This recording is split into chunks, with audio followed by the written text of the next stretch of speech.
नमस्कार दोस्तों, story audio book Mumbai channel में आपका स्वागत है। अगर आपको ये कहानी पसंद आती है तो चैनल को सब्सक्राइब करें। तो चलिए शुरू करते हैं। अब तक आप लोगों ने सुना कि हर्षवर्धन जहाज में फंस जाता है और गिरीश बिजलानी बम किंग को एकटक देखता है, जिसकी वजह से जहाज की चारों ओर बम ब्लास्ट होने लगते हैं और जहाज डूबने लगता है। तभी कुछ हेलीकॉप्टर वहां आते हैं, जिसे देखकर विक्की बोला, क्या ये हेलीकॉप्टर दुश्मन के हैं? जिसे देखकर नीचे दर्द से तड़प रहा गिरीश बिजलानी नहीं बोला, लगता है तुमने कुछ ज्यादा ही दुश्मन पाल लिए। अब तो तुम्हारा जिंदा रहना और मुश्किल है। बाकी के लोग भी परेशान थे। उन्होंने अपने किंग को चारों ओर से घेर लिया था ताकि वह उन्हें प्रोटेक्ट कर सके। लेकिन तभी हर्षवर्धन की नजरें उस हेलीकॉप्टर से बाहर जाग रही एक जानी पहचानी आकृति पर जाता है। उसे देखकर हर्षवर्धन हल्का सा मुस्कुरा देता है। वह विक्की के कंधे पर हाथ रखते हुए बोला, वह दुश्मन नहीं है। तभी एक और ब्लास्ट की आवाज आई और वह जहाज दो टुकड़ों में टूटने लगा और तेजी से पानी में गिरने लगा, जिसे देखकर विक्की भी डरते हुए बोला, भाई जल्दी करो, हम यहाँ से निकलना होगा, कुछ करना होगा। तभी वह हेलीकॉप्टर थोड़े नीचे आए और उनमें से कई सारी रस्सियां नीचे गिरने लगी। हर्षवर्धन अपने आदमियों से बोला, सबके सब हेलीकॉप्टर में चढ़ जाओ। वह आदमी अपनी जान बचाने के लिए उन सभी हेलीकॉप्टर में चढ़ने लगे। तभी एक और ब्लास्ट हुआ। ये ब्लास्ट इतना तेज था कि जहां पर हर्षवर्धन खड़ा था वहां पर जहाज में तिरार पड़ने लगी और उस तिरार में गिरीश बिजलानी भी गिर गया। विक्की भी डरते लगा तो हर्षवर्धन ने उसका हाथ पकड़ते हुए उसे खींचकर आगे भागने लगा और सामने लटक रही हेलीकॉप्टर की रस्सी को पकड़ लिया। अब हाल ऐसा था कि पांचों हेलीकॉप्टर में से कई सारी रस्सी में कई सारे लोग लटक रहे थे। वह लोग बंदरगाह से ज्यादा दूर नहीं थे, इसीलिए वह सभी चौपर तुरंत बंदरगाह पर वापस लौट गए और उन सभी घाट को नीचे उतार दिया। हर्षवर्धन भी विक्की के साथ वही उतर गया और थोड़ी ही दूर वह सभी हेलीकॉप्टर लैंड हो गए। ये देखकर विक्की खुश होते हुए बोला, क्या बात है भाई, तुमने तो पहले ही वहां से निकलने की प्लानिंग कर ली थी। क्या तुम्हें पता था ये लोग ऐसा कुछ करने वाले हैं? ये सुनकर हर्षवर्धन उसे देखते हुए गंभीर आवाज में बोला, वह तुम्हारी भाभी है, वह हमारे लोग नहीं है। ये सुनकर तो विक्की की आंखें फटी की फटी रह गई। उसे वह लड़की याद आने लगी कि किस तरह से अनाया ने उसके ही क्लब में आकर उसकी ही बैंड बजा दी थी और उसके जनक दुश्मन मल्हार राणा से पंगे लिए थे। वह अपना सर झटकते हुए बोला, लगता है भाभी तो कुछ ज्यादा ही खतरनाक है, मुझे बचकर रहने की जरूरत है। लेकिन फिर परेशान आवाज में बोला, लेकिन भाई हमारा सारा माल उस जहाज के साथ डूब गया। तभी उनके कानों में एक अनजान आवाज आई, वह डूबा नहीं है, वह हमारे गोताखोरों लेकर आ रहे हैं। तभी वहां पर एक छोटे जहाज की आवाज आई जिसमें कुछ वर्दी पहने हुए गार्ड्स थे। वही उस आवाज की ओर विक्की और हर्षवर्धन की नजर जाती है तो वहां पर कुछ लोग चलकर आ रहे थे, जिसमें सबसे आगे अनाया थी। वह तो किसी भी चीज पर ध्यान दिए बिना दौड़कर हर्षवर्धन के गले लग गई। वही पीछे चलती हुई लड़की जिसने जवाब दिया था, यह कोई और नहीं बेला थी, जो अनाया के पीछे ही चल रही थी। अनाया जिसका दिल बहुत बेचैन हो रहा था और जिसकी सांसें अब तक फूल चुकी थी, क्योंकि जब से हॉस्पिटल से उसे पिछले जन्म की यादें याद आई थी कि किस तरह से हर्षवर्धन अपनी जिंदगी और मौत से लड़ रहा था। उन यादों से अनाया के दिल में एक डर बैठ गया था। सालों पहले उसे यही डर अपनी मां को खोते वक्त लगा था। आज वही डर का सामना करते हुए वह बहुत ज्यादा बेचैन थी। वही हर्षवर्धन जिसे महसूस हुआ कि उसकी प्यारी बीवी उसके गले लगी हुई थी, उसने तुरंत उसे अपनी बाहों में कस लिया। वह महसूस कर सकता था कि अनाया अभी भी हल्का हल्का कांप रही थी, जैसे वह डर रही हो। अनाया की ऐसी हालत देखकर हर्षवर्धन परेशान हो गया। वह गंभीर आवाज में अपने आदमियों से बोला, माल को सेफ हाउस में रख दो, और विक्की की ओर देखकर बोला, आगे की चीज तुम देख लो। फिर अनाया को अपनी बाहों में उठाते हुए वापस हेलीकॉप्टर की ओर बढ़ गया। उसके पीछे पीछे बेला भी दूसरे हेलीकॉप्टर में चली गई। अनाया के लोग अपनी मंजिल की ओर बढ़ गए थे। वही हेलीकॉप्टर में भी अनाया ने हर्षवर्धन को किसी छिपकली की तरह चिपक कर रखा था, जैसे अगर वह उसे दूर हुई तो हर्षवर्धन उसके सामने से गायब हो जाएगा। हर्षवर्धन समझ नहीं पा रहा था कि आज उसकी शेरनी इतना डर क्यों रही थी। वह जानता था कि अनाया इतनी आसानी से डरने वालों में से नहीं है। वह उसको शांत करवाने के लिए उसका सर सहलाते लगा। चौपा उन्हें हर्षवर्धन के विल पर ही छोड़ देता है। अनाया अभी भी हर्षवर्धन की गोद में ही थी। हर्षवर्धन जो उसे शांत करवाने के लिए उसका सर सहला रहा था, उसे अभी भी शांत होता ना देखकर उसकी आंखों में देखने लगा, जैसे कुछ खोजने की कोशिश कर रहा हो कि अनाया के डर की वजह क्या है, लेकिन वो कुछ समझ नहीं पा रहा था। अब उसे सिर्फ एक ही जरिया नजर आया, तो उसने तुरंत अपने होठों को अनाया की होठों पर लगा दिए। वह काफी शिद्दत से अपनी बीवी को चूम रहा था। वह ऐसे ही उसे बेडरूम में ले गया और काफी इंटेंस तरीके से उसे चूमने लगा। वह उसे अपने प्यार का एहसास करवा रहा था। वह उसे एहसास करवा रहा था कि उसका हर्षवर्धन उसके पास है, और जो अनाया अब तक बेचैन थी, जिसे हर्षवर्धन को खोने का डर महसूस हो रहा था, वह भी शांत हो रही थी। उसे हर्षवर्धन की हर छुअन अपने ऊपर महसूस हो रही थी। उसके दिल में एक सुकून था कि हर्षवर्धन ठीक है। हर्षवर्धन जो अनाया को शांत करवा रहा था, लेकिन वह अब खुद पर ही काबू को रहा था। थोड़ी ही देर में उन दोनों के ही कपड़े जमीन पर पड़े हुए थे और वह दोनों ही अपने प्यार में खोए हुए थे। उस कमरे में अनाया की कराहने की आवाज आने लगी और हर्षवर्धन की गहरी सांसों की आवाज आ रही थी, जैसे वह उसे दिलासा दे रहा हो कि उसका प्यार उसके पास है। और अनाया भी अब तक शांत हो चुकी थी। इस बीच अनाया की सौतेली बहन जानवी की हालत काफी खराब थी। पहले ही क्रिस्टल ने उसे ब्लैकमेल करके बेइज्जत कर दिया था। विशाल उस पर ध्यान नहीं देता था। मेहता परिवार हर वक्त उसे बेइज्जत करता था और ताना मारता था, और अब एक और मुसीबत उसके सिर पर आकर बैठी थी।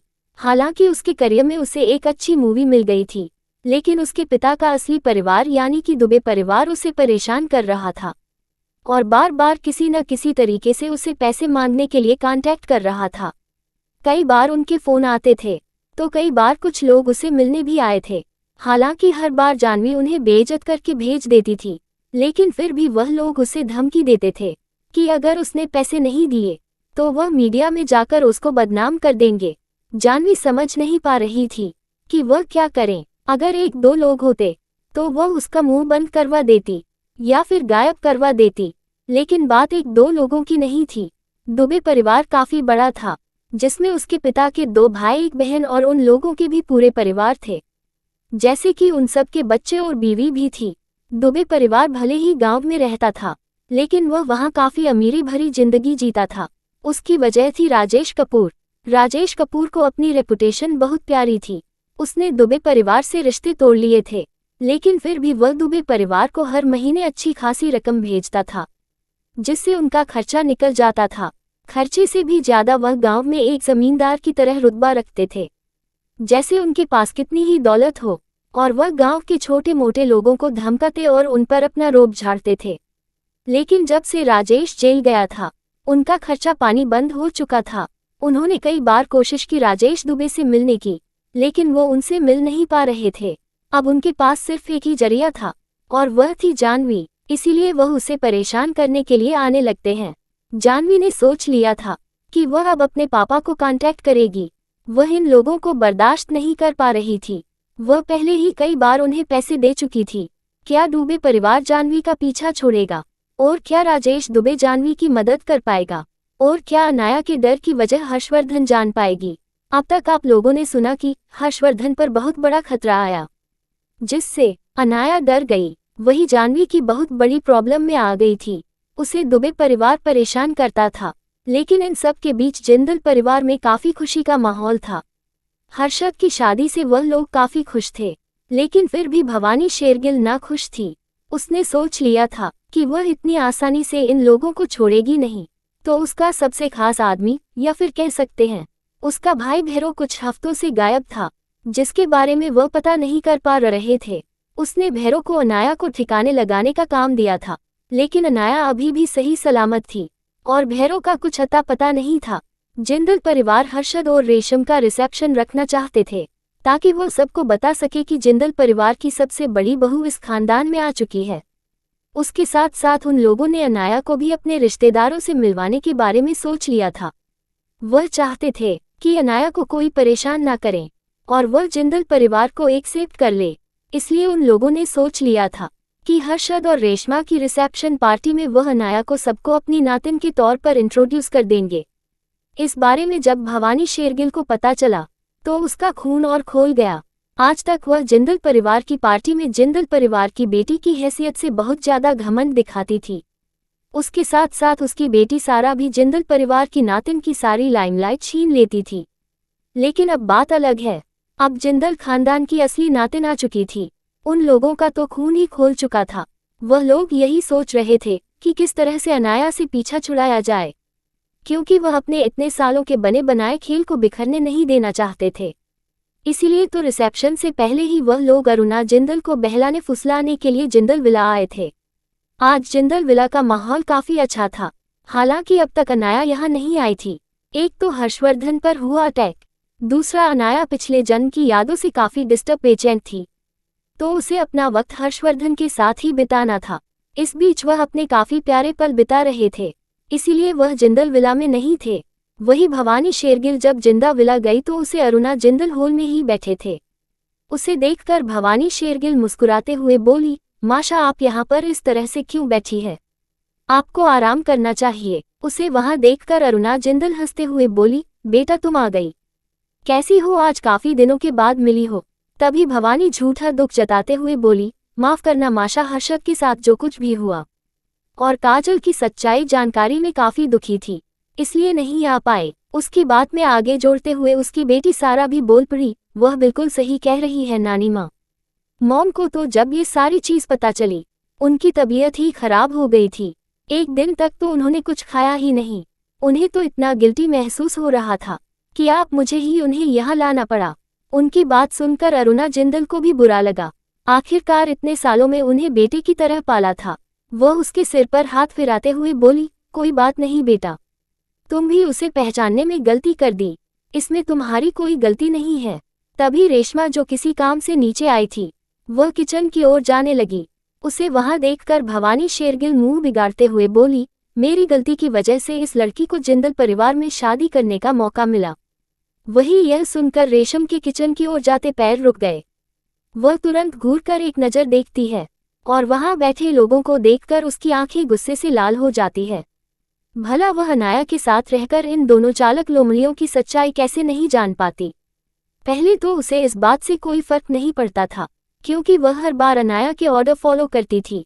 उसे पता था कि उसकी बॉस इन सब में बहुत अच्छी है, लेकिन अब बात अलग थी। अब अनाया उसकी दोस्त और बॉस ही नहीं रही थी, उसके साथ साथ वह अनाया की भाभी भी बन चुकी थी और अब वह हक से उसे प्रोटेक्ट कर सकती थी। इसीलिए वह आगे आई और हाथ जोड़कर टेढ़ी मुस्कान के साथ भवानी शेरगिल को ग्रिट करते हुए बोली, माफ कीजिएगा मिसेस शेरगिल, आपने मुझे कुछ कहा। वही उसके मुंह से मिसेस शेरगिल सुनकर उसे अच्छा नहीं लगा, तो वह ताना मारते हुए बोली, तुम भूल रही हो, मैं इस घर की बेटी हूँ, तो तुम्हारे रिश्ते में बुआ लगती हूँ। क्या तुम्हें यही संस्कार मिले हैं? फिर मायूस आवाज में बोली, मैं भी किसे कह रही हूँ, जिसकी जात पात का कुछ पता नहीं कहाँ से मुंह उठाकर आती हैं। तुमने पहले तो हमारी बेटी अनाया को अपने जाल में फंसाया, फिर जिंदल परिवार की बहू बन गई। क्या पता तुम्हारे कौन से इरादे हैं? वही उसकी बातें सुनकर अरुणा जिंदल को अच्छा नहीं लगा। वह थोड़ी नाराज आवाज में बोली, बस करो भवानी, वह इस खानदान की बहू है, और रही बात उसके खून की, तो तुम भूल रही हो, वह हमारी नातिन की दोस्त है, तो हमें और किसी चीज से फर्क नहीं पड़ता है। और जब हर्षद उसके साथ खुश है, तो हमें भी किसी चीज का कोई पछतावा नहीं है। तभी रेशमा, जिसे खुद पर तो हर उंगली बर्दाश्त हो जाती थी, लेकिन अनाया पर नहीं, इसीलिए वह तीखी आवाज में बोली, मिसेस शेरगिल, पहली बात तो आप मेरी बुआ नहीं है, क्योंकि मेरी दोस्त आपको अपनी मासी नहीं मानती। मेरा इस खानदान से जुड़ने से पहले का रिश्ता अनाया के साथ है और मैं उसकी हर चीज में साथ देता हूँ, तो जबकि वह आपको ही खानदान की बेटी नहीं मानती, तो मेरा आपसे कोई रिश्ता नहीं है। और दूसरी बात, मैं इस खानदान में शादी करने के लिए नहीं कहा था। अगर आप जानबूझकर मेरे पति का रिश्ता बिजलानी परिवार में नहीं करती, तो ये सब कुछ होता ही नहीं, और अब आप मुझे ताना मार रही है। इतना बोलकर वहां से चली गई। वही उसकी बात सुनकर जहां भवानी शेरगिल और उसकी बेटी सारा की तो गुस्से से मुठिया कस गई थी, वह नफरत से रेशमा को देख रहे थे। वही अरुणा जिंदल को भी उसकी बात सही लगी, लेकिन वह कुछ बोलती नहीं। तभी भवानी शेरगिल, जिसने अरुणा जिंदल के भाव देख लिए थे, वह मायूस आवाज में बोली, देखा माशा, इसे अभी अभी लड़की की जबान कितनी चलती है। ये सुनकर अरुणा जिंदल भी बात टालते हुए बोली, उसने कुछ गलत नहीं कहा, उसने जबरदस्ती शादी नहीं की थी, हमें तो उसका शुक्रिया करना चाहिए। कि उसने हमारे हर्षद की जिंदगी बचा ली। और रही बात दूसरे बातों की, तो तुम्हें उससे बात करने की जरूरत नहीं है। उसने अपनी ज्यादातर जिंदगी अनाया के साथ बीते है, तो वह उसके ज्यादा नजदीक है। जब अनाया ही तुम्हारे साथ कोई रिश्ता नहीं रखना चाहती, तो वह भी नहीं रखेगी, और हम इसमें कुछ नहीं कर सकते। ये सुनकर भवानी शेरगिल मायूस आवाज में बोली, आप ठीक कह रही है। पता नहीं वह बच्ची मुझे अपनी मासी क्यों नहीं मानती। मैं तो उसे सच में दिल से प्यार करती हूँ। मैं तो आपसे अभी इसी बारे में बात करने आई थी। मैंने सुना कि आप लोग उसे जिंदल परिवार की बेटी के तौर पर सबसे मिलवाना चाहती है, लेकिन आपने ये सोचा है कि ऐसा करते ही उसके कितने सारे दुश्मन बन जाएगी। जिंदल परिवार के दुश्मन उसे टारगेट करेंगे। अब तक तो कोई उसे जानता नहीं था, इसलिए उस पर ज्यादा दबाव नहीं था, लेकिन जब आपका नाम उसके साथ जुड़ जाएगा, तो वह कितनी बड़ी मुसीबत में आ सकती है। आपने ये सोचा है? तभी सारा भी हामी भरते हुए बोली, मॉम सही कह रही है। अच्छा होगा कि अभी के लिए आप उसे किसी से ना मिलवाए, और उसका अकेले रहना ही ठीक है, ताकि वह प्रोटेक्टर रहे। ये कहते हुए दोनों के चेहरे पर मक्कारी भरी मुस्कान थी, जैसे मन ही मन सोच रही हो, अब हम भी देखते हैं कैसे अनाया इस खानदान की बेटी बनती है।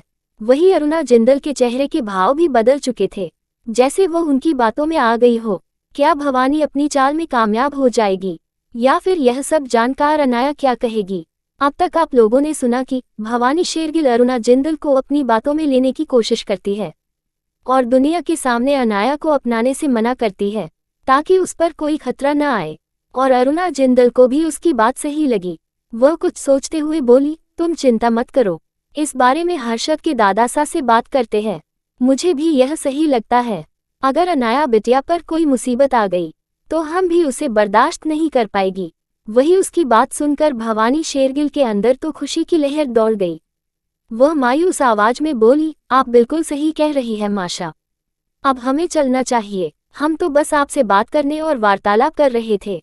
इतना बोलकर वह बाहर जाने लगी। वह लोग इस बात से अनजान थे कि उसकी पूरी बात पीछे खड़ी हुई साक्षी जिंदल हर्षद की चाची ने सुन ली थी, और गुस्से में उनकी मुठिया कस गई थी।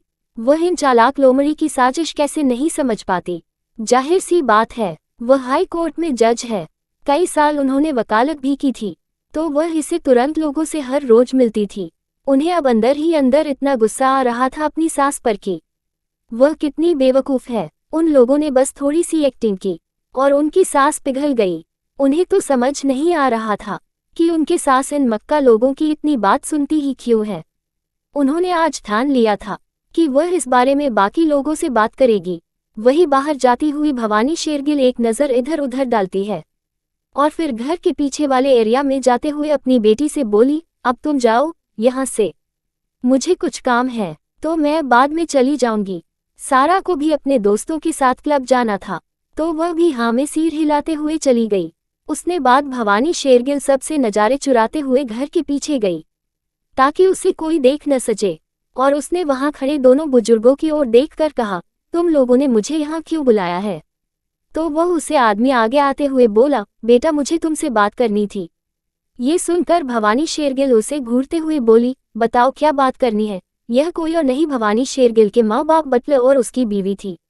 बटलर गंभीर आवाज में बोली, बेटा हम भैरों से कांटेक्ट नहीं कर पा रहे हैं, कई महीनों से उससे बात नहीं हुई, तुम्हारी माँ परेशान हो रही है। ये सुनकर भवानी शेरगिल को गुस्सा आया, क्योंकि वह भी कब से भैरों को कांटेक्ट कर रही थी। वह गुस्से में दांत पीसकर बोली, मैं भी उसे खोज रही हूँ, पता नहीं वह कौन से बिल में जाकर छुपा है। उसे मैंने काम दिया था, उसे अनाया को रास्ते से हटाने का, उसने काम भी नहीं किया। ये सुनकर बटलर की बीवी आगे आते हुए बोली, बेटा तुम ऐसी बातें क्या कर रही हो, वो तुम्हारा भाई है। ये सुनकर भवानी शेरगिल नफरत भरी नजरों से उन्हें देखते हुए गुस्से में बोली, लगता है तुम दोनों अपनी औकात भूल रहे हो, ये बस नाम का रिश्ता है, भूलो मत मैं तुम दोनों की मालकिन हूँ, और तुम दोनों हमारे सामने एक नौकर से ज्यादा कुछ नहीं है। वही उसकी बात उन दोनों को भी बुरी लगी। जाहिर सी बात है, वह इतने सालों से भवानी को अपनी बेटी की तरह प्यार देते थे, लेकिन भवानी कभी उसकी रिस्पेक्ट नहीं करती थी। पहले ही वह लोगों के सामने दिखावे के लिए उन्हें बहुत अच्छे से बात करती थी और रिस्पेक्ट देती थी, यहाँ तक कि वह कहीं महंगी महंगी चीज लाकर भी उन्हें देती थी, ताकि लोगों को यह ना लगे कि वह अपने माँ बाप का ध्यान नहीं रखती, लेकिन अकेले में वह उसे किसी नौकर से भी गया गुजरा समझती थी। यहाँ तक कि उसका नाम का भाई जो बटलर का असली बेटा था, उसने भी अपनी पूरी जिंदगी गुमनामी में बिता दी, दुनिया के लिए मरा हुआ रहा और भवानी शेरगिल के सारे काले कारनामों को करता रहा और उसके हर बुरी चीज में उसकी बहन का साथ दिया। वह उससे भी अपने काम के लिए बस इस्तेमाल करती थी, हालांकि वह उसके सामने उसकी बेइज्जती नहीं करती थी और उसे अच्छे से बात करती थी, क्योंकि वह जानती थी कि वह उसका हुक्म का इक्का है। वह उसकी हर बुरे काम का क्राइम पार्टनर था, यहाँ तक कि कई ऐसे काम वो जो लाखों रुपए देखकर भी नहीं करवा सकती थी और उन लोगों पर ट्रस्ट भी नहीं कर सकती थी, वैसे काम भैरव उसके लिए कर देता था। वही बटलर जिसे अब गुस्सा आ रहा था, वह थोड़ी नाराज आवाज में बोला, मानते हैं कि तुम हमारी बेटी नहीं हो, लेकिन दुनिया के लिए यही सच है और वैसे भी भैरव ज्यादातर तुम्हारे काम में ही बिजी रहता है, तो हम कई वक्त से उसे कांटेक्ट नहीं कर पा रहे हैं, इसीलिए हम परेशान हैं। आखिरकार वह हमारा इकलौता बेटा है। ये सुनकर भवानी को गुस्सा आया कि वो उसे इस तरह से बात कैसे कर सकते हैं, लेकिन वो उन्हें गुस्सा दिलकर कोई परेशानी नहीं खड़ी करना चाहती थी, क्योंकि वो कई सालों से जिंदल विला में रहते थे और अगर वो भवानी के खिलाफ हो गई तो वो मुसीबत में आ जाएगी। वो उन दोनों को घूरते हुए बोली, ठीक है मैं कुछ करती हूँ उसे खोजने के लिए, और आगे से जिंदल विला में उसका जिक्र मत करना वरना हम पूरी तरह फंस सकते हैं। अब मुझे जाना होगा। इतना बोलकर वो वहां से चली गई। वहीं उसे जाता देखकर बटलर की बीवी रोते हुए बोली, पता नहीं हम किसी मुसीबत में फंस गए हैं। मैं तो 1 साल से भी ज्यादा हो गया अपने बेटे की शक्ल तक नहीं देखी। पहले तो वो कभी कभार भेस बदल कर हमसे मिल लेता था। इतना बोलकर वह रोते हुए अपने पति के कंधे पर सर रख लेती है। वो दोनों इस बात से अनजान थे कि उनकी लाइव फुटेज दूर बैठी हुई किसी मास्टर बेडरूम में चल रही है। यह कोई और नहीं अनाया थी, जो जिंदल विला में क्या चल रहा है वह देख रही थी। दरअसल अनाया ने रॉबर्ट रैम को जिंदल विला के सीसीटीवी को निगरानी को कहा था, इसीलिए जब भी भवानी जिंदल विला आती थी रॉबर्ट रैम उसे बता देता था। अनाया ने पहले तो हॉल की फुटेज देखी, जहां भवानी शेरगिल की चालाकी देख रही थी कि वह किस तरह से अरुणा जिंदल को बातों में फंसा रही थी, और बेवकूफ अरुणा जिंदल उसकी बातों में भी आ गई। उसे सच में ये शक होता था कि सच में अरुणा जिंदल उसकी नानी है, क्योंकि उसने अपनी मॉम की स्मार्टनेस देखी थी। वह बहुत एक्स्ट्राऑर्डिनरी इंसान थी, कि इंटेलिजेंस हो या फिर उनकी लोगों को परखने की काबिलियत हो, वह सब कुछ बहुत ज्यादा एक्स्ट्राऑर्डिनरी था, बिल्कुल अनाया की तरह। लेकिन उसकी नानी इन सब में सचमुच बेवकूफ थी। उसके बाद उसने भवानी शेरगिल को मिलाकर पीछे जाते हुए देखा था। वह फुटेज भी देख रही थी। जैसे ही उसने पूरी फोटोज देखी उसकी आंखें छोटी हो गई। वह अपने पास बैठे हुए हर्षवर्धन के कंधे पर सिर रखते हुए बोली, अभी क्या लगता है इस शतरंज की बिसात को किसने बिछाया है? क्या आपको लगता है कि इन सब के पीछे भवानी का हाथ है? ये सुनकर हर्षवर्धन गौर से उस फुटेज को देखता है, फिर अपनी बीवी के गालों को हल्के से चूमते हुए गंभीर आवाज में बोला, बीवी यह चीज जितनी सिंपल दिख रही है उतनी है नहीं। इतने सालों तक किसी के ऑर्डर मानना और जिंदल विला में जासूसी करना कोई मामूली बात नहीं है। लगता है ये कोई एलिट गार्जियन फैमिली है, जैसे पहले राजा महाराजाओं के लिए कुछ खानदान को चुन लिया जाता था और वह उनके लिए वफादारी का काम करते थे। यह उसी तरह का कुछ लग रहा है, जिन्होंने अपनी पूरी जिंदगी अपने मास्टर को सर्व करने में बिता दी। और मुझे नहीं लगता कि भवानी इन सब के पीछे हो सकती है, क्योंकि जब ये खेल रचा गया तब भवानी खुद एक बच्ची होगी, शायद तुम्हारी मोम की उम्र की या फिर उससे थोड़ी बड़ी, और वह इतनी बड़ी साजिश को अंजाम नहीं दे सकती। इन सब के पीछे कोई और ही है, और वह बहुत अच्छी तरह से छुपा हुआ है, क्योंकि मैंने भवानी शेरगिल पर भी नजर रखी हुई है। उसने कभी किसी सस्पेक्ट इंसान को कांटेक्ट नहीं किया। ये सुनकर अनाया गहरी सांस लेकर बोली, नहीं अभी जितना दिख रहा है यह इतना भी सिंपल नहीं है। जिस तरह से भवानी शेरगिल बटलर से बात कर रही थी, जाहिर सी बात है बटलर भी उसके लिए किसी नौकर से ज्यादा कुछ नहीं है। इसका मतलब है इन सब के पीछे जिसका भी हाथ है भवानी शेरगिल उसकी रिश्तेदार है, या तो वह उसके खानदान से आती है या फिर वह उसकी बहन या बेटी हो सकती है। ये सुनकर हर्षवर्धन किसी सोच में डूब गया। उसे अपनी बीवी की साइकोलॉजी समझने की काबिलियत पर कोई शक नहीं था। वो समझ गया कि उसकी बीवी बिल्कुल सही कह रही है। वो टेढ़ी मुस्कान के साथ बोला, इसका मतलब अब हमें ये जानना होगा कि भवानी शेरगिल का असली खानदान कौन है।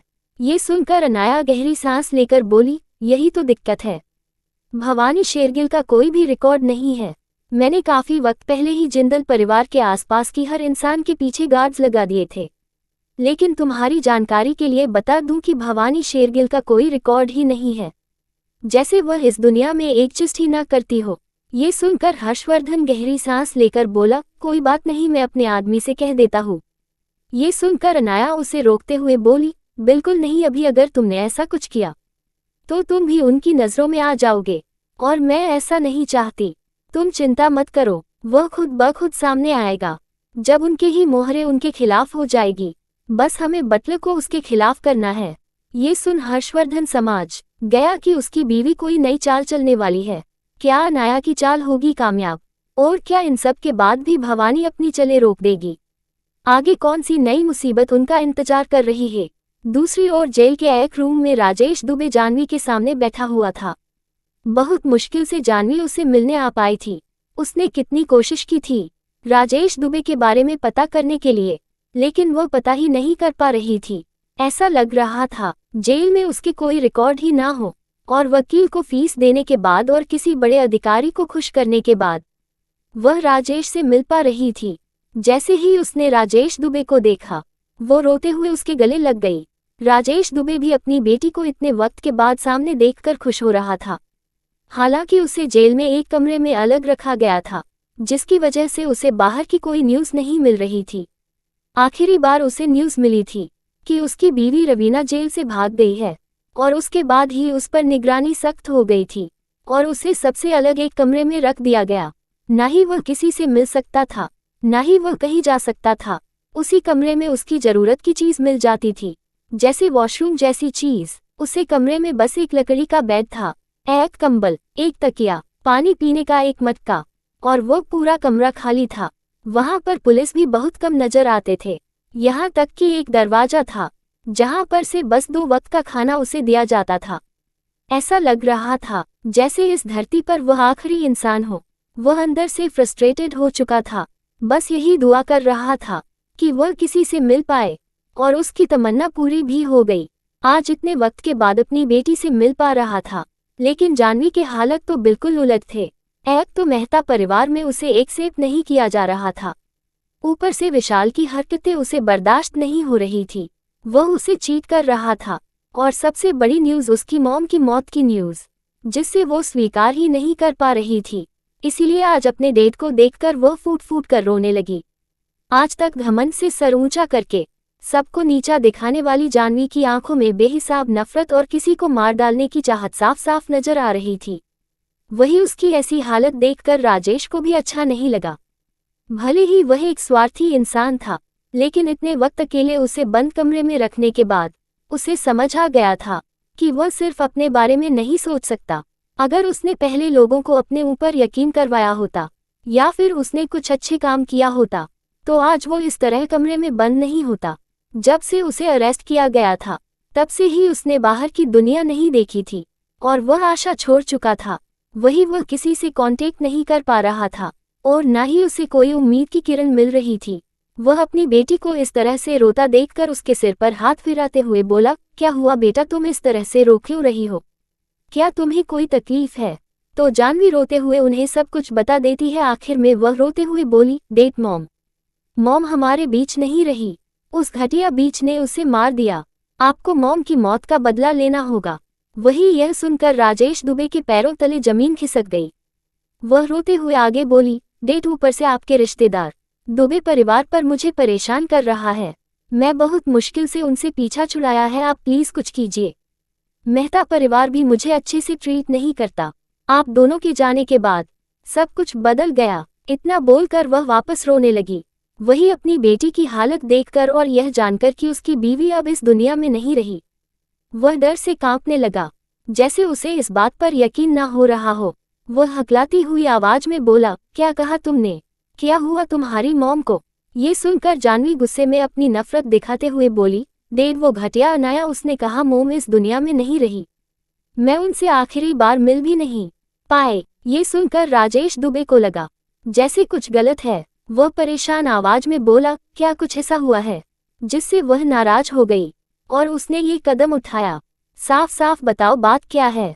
तो जाह्नवी नफरत से बोली, डैड आप उस लड़की का साथ दे रहे हैं। आपको तो मेरा और मॉम का साथ देना चाहिए। आप जानते हैं कि जब से आप लोग अरेस्ट हुए हैं मैंने कितनी प्रॉब्लम्स फेस की है। वही उसकी बात सुनकर राजेश को भी अपनी बेटी के लिए गिल्टी महसूस हुआ। आखिरकार वह उसकी एकलौती बेटी थी जिससे वह प्यार करता था। वह उसका सिर सहलाते हुए बोला, शांत हो जाओ, हम कुछ करेंगे। ये सुनकर जाह्नवी भी अपने डैड को देखते हुए बोली, डैड प्लीज आप कुछ कीजिए। मैं अब उसे खुशी खुशी जीता हुआ नहीं देख सकती, मुझे उसे बर्बाद करना है। ये सुनकर राजेश दुबे गुस्से में बोला, बकवास करना बंद करो। अगर वह इतना बड़ा काम करके आराम से बाहर है और पुलिस ने उसे अरेस्ट नहीं किया, इसका मतलब हमें जितना दिख रहा है मामला उतना भी सिंपल नहीं है। ऐसा अनाया के बारे में कुछ तो जरूर है जो वह हमसे छुपा रही है। लगता है वह हमारे सामने भोली भाली और गांव की लड़की होने का बस नाटक कर रही है। मैंने उसे ऑफिस में भी देखा था, वह बहुत ज्यादा इंटेलिजेंट थी। यहाँ तक कि उसे बिजनेस से लेकर डिफरेंट लैंग्वेज की भी बहुत अच्छी नॉलेज थी। वह बस हमारे सामने गवार होने की एक्टिंग कर रही थी। ये सुनकर जाह्नवी को अनाया के लिए और नफरत होने लगी। वह अपने बाल खींचते हुए बोली, बिल्कुल नहीं डैड, वह बस एक गांव की गवार है जिसकी परवरिश आश्रम में हुई है। आप क्यों भूल रहे हैं? हमने ही तो उसे वहां भेजा था। ये सुनकर राजेश दुबे गुस्से में दांत पीसकर बोला, बकवास करना बंद करो। तुम्हें क्या लगता है किसी इंसान को मार देना इतना आसान है? ये सुनकर जाह्नवी भी गुस्से में बोली, इतना मुश्किल भी नहीं है। आप लोगों ने ही तो उस अनाया की मां को मारा था। मोम ने मुझे बताया था किस तरह से आप लोगों ने मिलकर उसे रास्ते से हटाया था। ये सुनकर राजेश दुबे उसको एक जोर का तमाचा मारते हुए दांत पीसकर बोला, बकवास करना बंद करो। तुम जानती भी हो तुम क्या बकवास कर रही हो। ये सुनकर जाह्नवी अपनी गुस्सेल नजरें अपने पिता पर डालते हुए बोली, डैड अब आप यह मत कहना कि आप अभी भी उससे प्यार करते हैं और वह आपकी बेटी है, इसीलिए आप मॉम की डेथ को भूल जाएंगे। अगर आपने ऐसा किया तो मैं आपसे नफरत करने लगूंगी। ये सुनकर राजेश दुबे भी गुस्से में बोला, बकवास करना बंद करो, वह कोई मेरी बेटी नहीं है। ये सुनकर जाह्नवी की आंखें बड़ी बड़ी हो गई और वह अविश्वास में बोली, अंडरस्को डैड क्या वो सच में आपकी बेटी नहीं है? तो वह किसकी बेटी है? ये सुनकर राजेश दुबे को भी समझाया कि उसने जल्दबाजी में क्या कह दिया। वह बात बदलते हुए बोला, ऐसा कुछ नहीं है, वह मेरी ही बेटी है, मैंने बस गुस्से में कह दिया। तुम्हें इस बारे में ज्यादा सोचने की जरूरत नहीं है और अब तुम यहाँ से जाओ, हम इस बारे में सोचेंगे कि हमें उसके साथ क्या करना है। जाह्नवी को अच्छा नहीं लगा कि उसने डैड ने बात बदल दी। जरूर कुछ गलत है, उसके डैड उसे कुछ छुपा रहे हैं। यही सोचते हुए वहां से जाने लगी। इतना तो वो समझ गई थी कि उसके डैड ने जो गलती से बोला वो सही है। तभी पीछे राजेश कपूर पीछे से आवाज लगाते हुए बोला, इस बारे में किसी से बात मत करना और उससे दूर रहना। मुझे वो जितनी दिख रही है उतनी सिंपल नहीं है। मैंने तुम्हारी माँ को खो दिया, तुम्हें कुछ नहीं होना चाहिए। और उसकी बात सुनकर जाह्नवी को ऐसा लगा जैसे उसके डैड उसे अनाया से कम समझते हैं। उसके चेहरे पर नफरत के भाव आ गए। वो हाँ में सिर हिलाते हुए बोली, ठीक है, जैसा आप कहेंगे वैसा मैं करूंगी। लेकिन राजेश तो बिल्कुल नहीं पता था कि उसकी बेटी उसके लिए क्या मुसीबत लाने वाली है। वही उसके जाने के बाद राजेश दुबे अपने बाल खींचते हुए बोला, ऐसा नहीं हो सकता। ऐसा लगता है जैसे अनाया कुछ जानती है, वह हमसे बदला ले रही है, इसीलिए वह वापस लौटी थी। मैंने उसकी आंखों में जो नफरत देखी थी वह सही थी। मुझे लगा वह मासूम है, लेकिन ऐसा नहीं है। अगर मुझे बचना है तो मुझे उसे कांटेक्ट करना ही होगा। इतना बोलकर वो इधर उधर देखकर वापस अपने जेल में चला गया। क्या सच में राजेश अनाया का डैड नहीं है? और क्या जाह्नवी इस चीज का फायदा उठाएगी? अगर आपको अगला एपिसोड चाहिए तो लाइक करें, कमेंट करें और चैनल को सब्सक्राइब करें।